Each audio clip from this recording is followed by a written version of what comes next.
I ended my Martin Luther King celebration at the Chester Boys and Girls Club. Unfortunately, I was on the program and couldn't capture everybody who spoke, but here's Mike Robbins. The 7 principles of Dr. King, but before I do that, I want to play a real quick game. Like I said, young folk here, so I want to play a game called Rapid Fire. Rapid Fire goes like this. I'm going to shout out a word. You got to shout out the word as fast and as loud as you can. Then I'm going to shout out a question, and then you got to shout out the answer to the question as loud and as fast as you can. Adults, you can play along with it too. Y'all ready? Here it goes. Everybody say shop! Shop, shop, shop! Shoppity shop, shop! Shop! What are you doing the green light? No, you go, you go, you go. All right, here we go. One more time, one more time, one more time. Everybody say silk. Silk, silk, silk. Silkity, silk, silk. Silk. What does a cow drink? No, they drink water. They give milk. Look at y'all. Oh, man, y'all are just too easy. Too easy. Dr. King was about the details. I'm going to give you 7 detailed principles, and I'm out your way. We're going to hit it and quit it, and I'm done. Dr. King had 7 key principles of all the things that I've read about Dr. King and of all the things that I learned and heard about this great man. I'm going to give you 7 key principles. I call them the King principles, and then I'm going to be out of your way. Principle number 1. Everybody say number 1.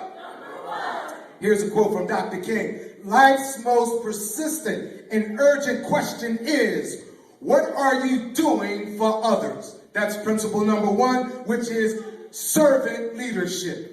Everybody in this room can serve in a capacity where you are. You don't have to have a big title behind your name. You don't have to have this degree and that degree. Principle number 2. Dr. King said this, the ultimate measure of a man is not where he stands in the moment of comfort and convenience, but it's where he stands at the time of challenge and controversy. Point number 2 is you and I must develop resiliency. Everybody say resiliency. No, you got to get ugly with it. Say resiliency. Resiliency is having a steadfast attitude that, watch this, no matter what comes your way, you're going to succeed. How many got that kind of attitude right now? You got to be rock solid. How many got some swag to their life? How many got some swag? Come on, you got to have some swag. Point number 3. Dr. King said, intelligence plus character, that is the goal of true education. 70% of the new jobs that are coming down in the future will require education beyond high school. In Philadelphia, less than 50% of African Americans graduate from high school. Point number 4.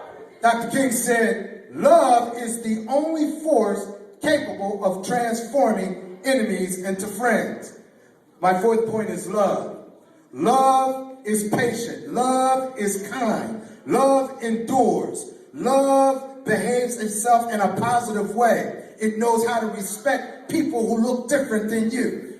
Now, when I was in college, when I was your age, young people, back in 1955, when I was your age,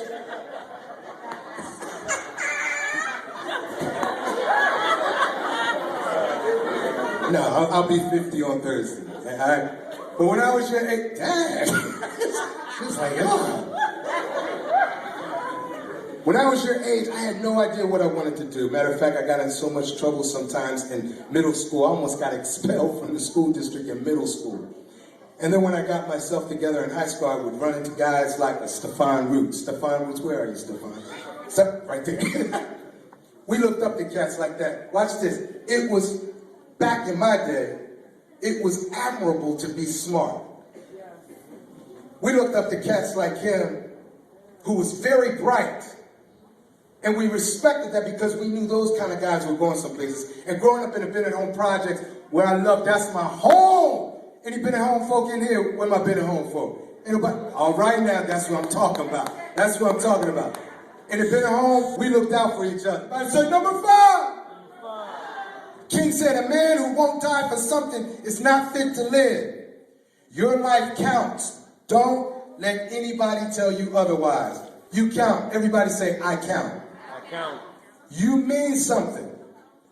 You mean something. Without you, you will not have the next bright idea. Guess what? The graveyard is the greatest natural resource on planet Earth. You may say, what? The graveyard? Yeah, the graveyard. Because the graveyard houses so many people who've died and never gave birth to their great idea.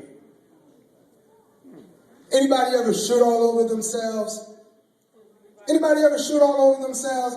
Woulda, coulda, shoulda. You shoot all over yourselves? Oh, see, y'all mind in the gutter. See, look at y'all. Y'all mind in the gutter. Your mind's in the gutter. That's a life of purpose. Point number 6. Everybody say number 6. Faith. Dr. King said, faith is taking the first step even when you don't see the staircase. Faith is the substance of things hoped for, the evidence of things not seen. So when you take steps in life, sometimes you don't know how to go from point A to B. All you got to do is do this. Just put your foot in front of the other. Just take this leap of faith. I know math ain't easy, but take the leap of faith and just crack open the book at night. I know mommy and dad get on your nerves sometimes. I know you wish dad was in the house, but just take a leap of faith and say, you know what? I got all this drama going on, but I'm still keeping it moving forward. Everybody say, keep it moving. And I know there's going to be some obstacles and some haters. Anybody got some haters in their life? Oh, man, am I the only one? Anybody got some haters? Pat Williams says, if you ain't got no haters in your life, you ain't really living. Everybody say number 7. Dr. King said, we must learn to live together as brothers and sisters, or we perish as fools. United we stand, or divided we fall, y'all. One of the things my mother told me, and I'm out and I'm done, is that you know what, son? No man is an island. You're going to have to reach out of your pride and sometimes ask for help.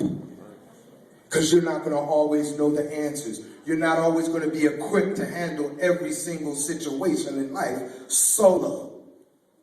And so that taught me that those were nights where sometimes when I'm out on the corner and I'm trying to act tough, but yet when I'm in the house, I'm crying my heart out. See, when you go to a funeral, and I know about that, when you see your loved ones and you're trying to play rock hard in front of your friends and not cry, but then the depression and a whole bunch of stuff eats you up. That is not how straight the gate, how charged with punishment the scroll. I'm the master of my fate. I'm the captain of my soul. God bless you. What just the makes? God bless you.